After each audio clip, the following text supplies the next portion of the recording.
Alright, let's go over how to set up our featured sliders.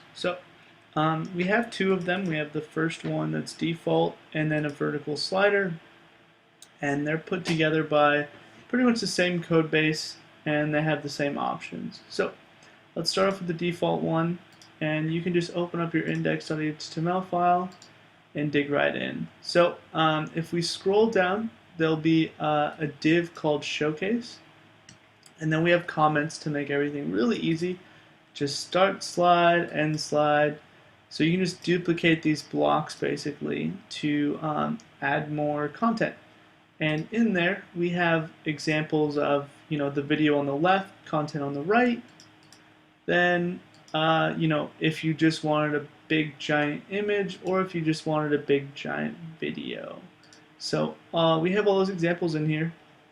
But all you basically need to do is duplicate the block you want, and they'll basically have a class that'll let you know what they are. So this one's a full width slide.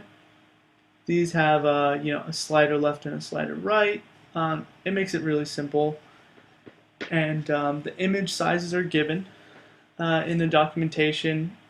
You don't have to match them. It'll just kind of make the design look real neat if they do. And you can have videos, of course, in the slider or images, and they can be used interchangeably.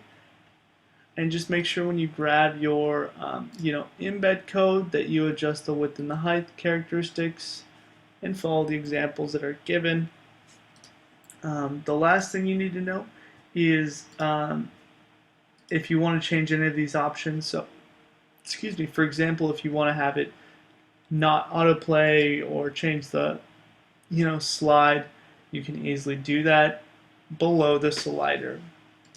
There's this JavaScript, and we went ahead and included every setting you can have, but some of the popular ones will be like auto. You'll change that to false. That's just the autoplay.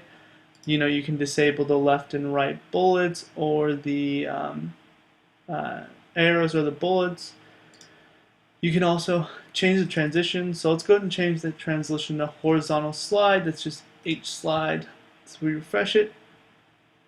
And now when we slide, they slide real cool like that. So yeah,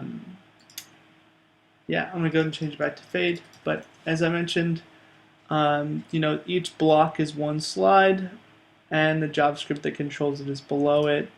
And if I open up the vertical slider, it's going to be the same exact way. We have a slide start, end slide, etc. And the set of options are exactly the same. The only thing you will make note of is that there's a showcase thumbnail, and you'll just upload your thumbnail in there, which will show up on the right. And yeah, you can just follow the examples that are set, and that should get you. These buttons the down and up buttons will hide if there's not enough. If you only have two, they'll hide, and you can just go to town with customizing the featured sliders.